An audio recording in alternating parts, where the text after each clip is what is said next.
Welcome to Neo and Jiho, Part 49, Season 2. Dr. Sophie Lee entered the private wing consultation room with her usual calm precision, her eyes alert yet kind. She greeted them warmly. "Good morning, Mr. and Mrs. Kang." Jiho rose immediately, bowing slightly in respect. "Good morning, Dr. Lee. Thank you for seeing us today." Sophie returned the bow, then extended a smile to Neo. "And you must be Neo. I'm pleased to finally meet you."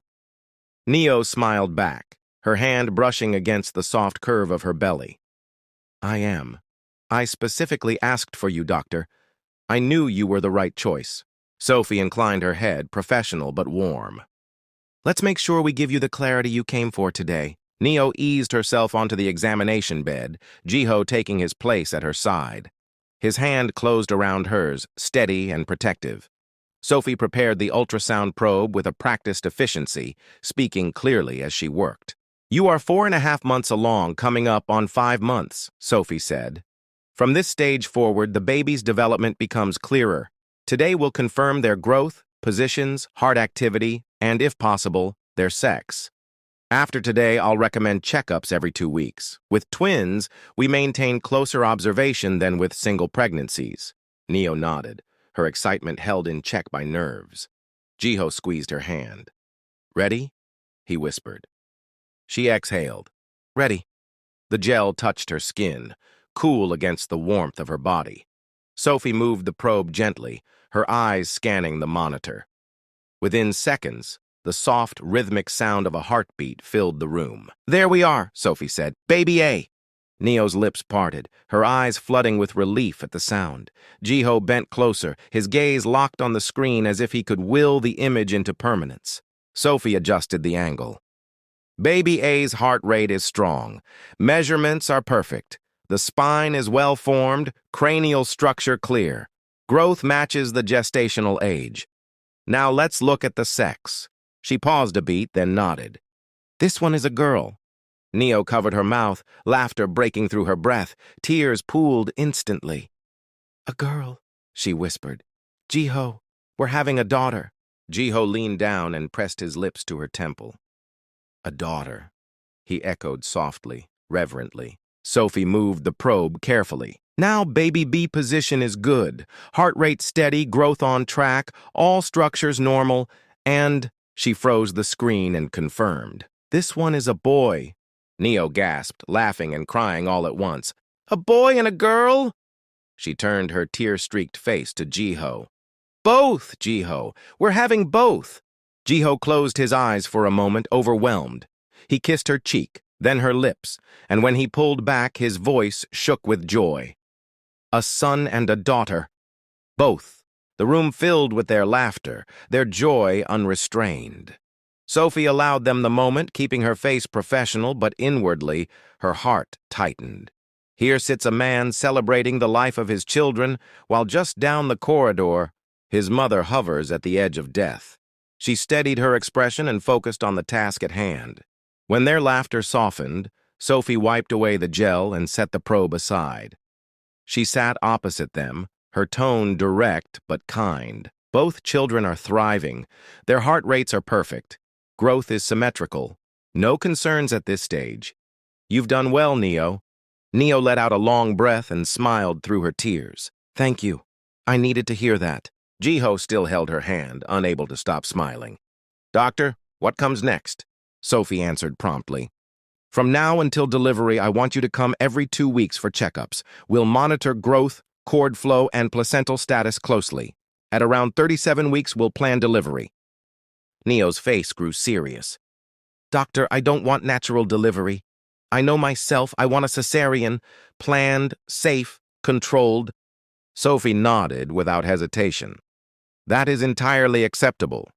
We'll schedule a cesarean at 37 weeks, adjusted depending on your condition at the time. We'll prepare you with a surgical consult, anesthesia planning, and post-operative recovery guidance. The priority is always safety, yours and the baby's." Jiho added softly, "She's just afraid of natural birth." "That fear is valid," Sophie replied, "and you will not be forced. We adapt the plan to you. You will be part of every decision." Neo's shoulders dropped in relief. Thank you. Sophie reviewed the vitals once more and noted them down. Continue eating well, hydrate, and rest often. Twins demand more from the body. Accept help when you need it. And if anything feels wrong, do not wait. Come immediately. Jiho bowed his head slightly. We will. For a moment, Sophie allowed herself to study them. This radiant woman carrying life, this man whose presence was both protective and tender. If only they knew. If only they knew who lay fighting for breath, only floors away. She kept the thought buried, her professional mask unbroken. Neo, glowing with happiness, reached for the printed appointment card Sophie had prepared. Every 2 weeks, yes? Yes, Sophie confirmed. And next time, we'll focus on fetal positioning and maternal comfort. For today, celebrate.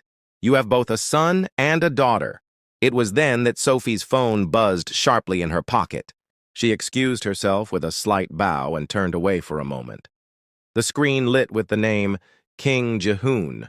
She answered quickly, keeping her voice low. Your Majesty. The king's voice came steady but urgent. Dr. Lee, we are en route. I will arrive without distinction, as an ordinary man. Prepare. Yes, Your Majesty, Sophie replied. I will hold them here until you arrive. The call ended. Sophie steadied her breath, then turned back to Neo and Jiho, her face composed once more. A few minutes passed, and King Jiho and Taiho were granted access to the executive private floor of the hospital.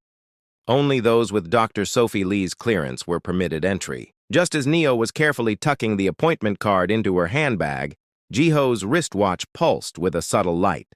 His gaze dropped instantly. It wasn't a normal message.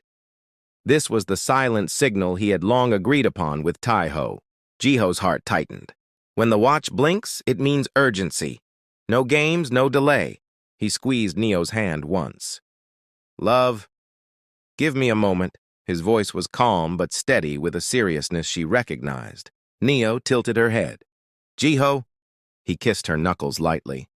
Just something quick. I'll be right back. Neo nodded, trusting, her glow of happiness undisturbed. Jiho stepped into the quiet corridor and pressed the small side of his watch. The signal connected instantly. Taiho's voice came low and firm, carrying weight. Jiho, do not leave the hospital. Not yet. Come to room 207, alone. Jiho's brows drew together. What's going on? Room 207? Why? Nothing bad, Taiho replied quickly. But something important. Urgent. You must trust me on this. Jiho exhaled slowly. Taiho's words were never careless, and the watch signal had never been used lightly. Jiho slipped into room 207 and closed the door behind him. The blinds were half drawn. The lighting was low but clean, the sort of neutral brightness that belonged to hospital privacy suites. Taiho stood near the window in his camel coat, shoulders squared, jaw set tighter than usual. Hyung, Jiho said softly. Jiho, Taiho answered, voice even but weighted. Please, sit. Jiho took the chair opposite him without hesitation. He didn't ask why the room was empty. He didn't scan for threats. He read the set of Taiho's face and waited. There are things you need to see, Taiho said. He reached into his coat, withdrew a slim, rugged, secure tablet, and pressed his thumb to the corner sensor. The screen woke with a muted glow. I'm going to show them in order. It matters. Jiho gave a single nod. I'm ready. Taiho opened the first file. The video filled the screen, grainy at the edges, stabilized in the center. A cemetery path in early light. A lone woman walked slowly into frame, a scarf around her hair, a bouquet clutched to her chest. She knelt before a headstone engraved with the name of King Jihoon's late mother, placed the flowers against the base, and bowed her head. When she raised it, her face was clear enough. Kang Bora. She went there, Taiho said quietly. The morning before your wedding. On the screen, Bora's lips moved. No sound from the distance, but the shape of prayer was unmistakable. She stayed a long time, touching the carved name with the gentleness one uses for living skin. This is what made you follow her, Jiho said. It wasn't a question. Yes. The clip ended. Taiho opened the second. A private room, lights low. The camera had been placed high, angled to catch walls covered in photographs. Jiho at 5, at 8, at 13, in a graduation robe, at a ribbon cutting on a magazine cover, newspaper clippings, event programs. A narrow dresser crowded with small objects, a childish drawing in crayon, a button from a school blazer, an old gala invitation. On the desk, a stack of birthday letters, each one tied with a ribbon and labeled with a year. She kept everything, Jiho murmured. He leaned forward slightly, not to get closer to the screen, but to steady his breath. So, she was part of my life all along, even if I never knew. Jiho swallowed. More than you realized. Even your nursery teacher, the kind woman who taught you to print your name, was placed there by her. Paid quietly, vetted thoroughly. The first music teacher and that golden guitar you used to perform for the very first time was sent and organized by her. How do you know all this? I retrieved silently all her expenditures and silent contacts in the last 30 years, and they led me to this information. She doesn't know that anyone knows. Jiho let that in without closing his eyes. She made sure I was safe. She did, Jiho said. The clip cut to a still of the desk. The top letter lay open enough to read the first line. Happy birthday, my only son.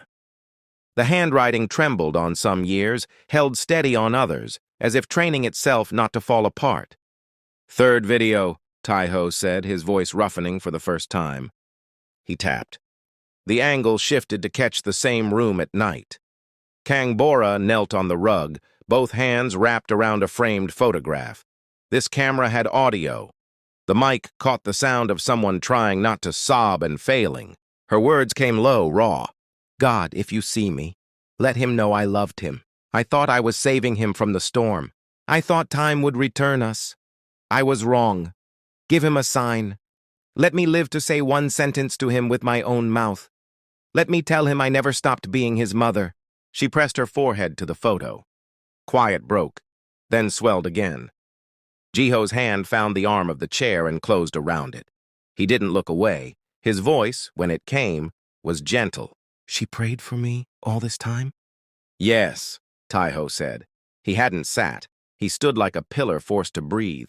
All this time. He moved the playback forward with 2 fingers. The last one? The fourth video began. Bora sat at the same desk. The angle caught pill bottles scattered across the surface. Some were prescription, others bought over the counter.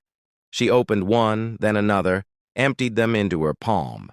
She sat motionless a long moment, eyes unfocused, lips pressed together as if holding back the world.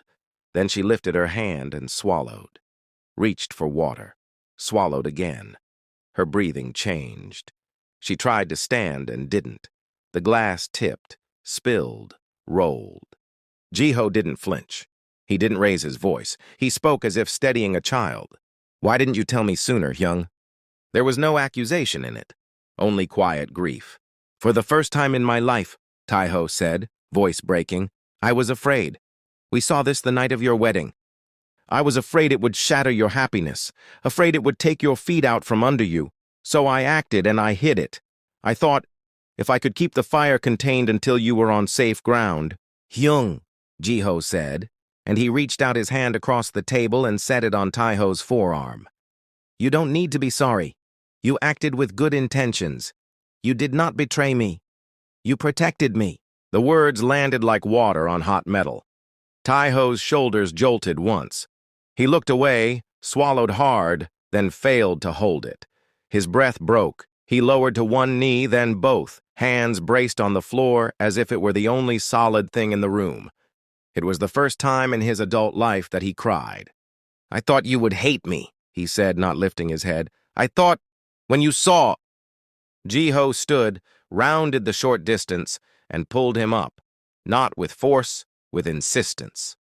He put both hands on Jiho's shoulders. I told you months ago. Neo helped me see her differently. I don't carry that old anger anymore. It exhausted me. It made me less of the man I want to be for my children. I will not give anger my life again. Jiho nodded, eyes rimmed red, breath steadier now. He scrubbed his face with the back of his hand, straightened, and stood tall again, humbled and relieved all at once. "Where is she?" Jiho asked, calm, urgent without panic. "Right now." "In the ICU," Jiho said. "Alive. On support. We caught her in time to act. Dr. Sophie Lee is leading. She carried your mother through the worst window." Jiho closed his eyes just once in gratitude. "Sophie Lee," he said. "Good."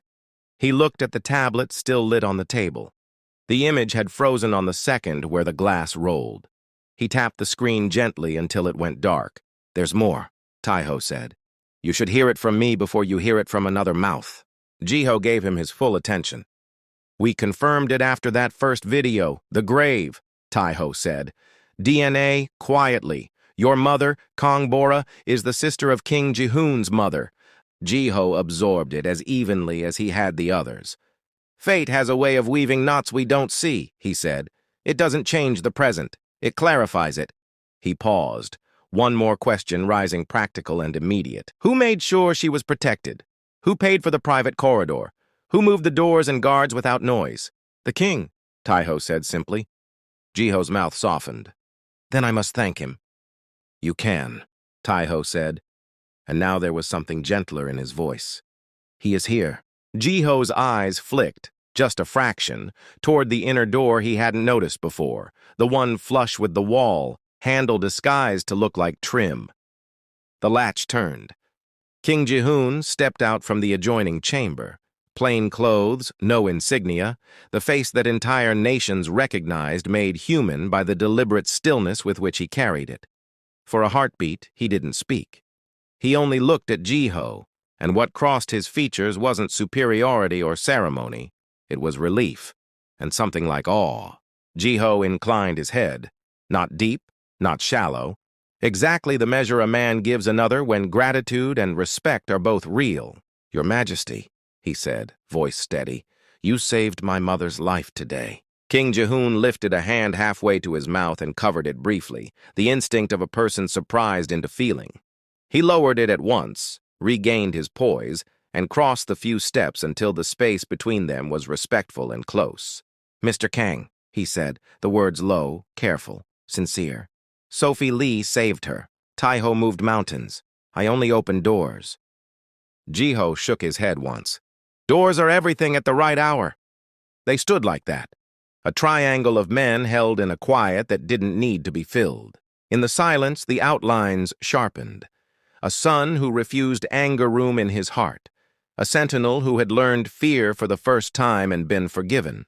A king who had seen power used properly and was humbled by its effect. "I would like to see her," Jiho said. "You shall," King Jihoon replied. "Sophie will call when the corridor is clear. We will do this without spectacle." Jiho glanced once at the door, then back to them. "My wife is next door with the doctor. I will not hide this from her. We will walk through it together." King Jihoon's eyes warmed with approval. "You honor her." "I honor the future," Jiho said. A soft vibration sounded from the tablet, an incoming secure message. Jiho checked it, nodded. "Dr. Sophie, ICU stable. 30 minutes controlled viewing." Jiho exhaled, the smallest loosening in his chest.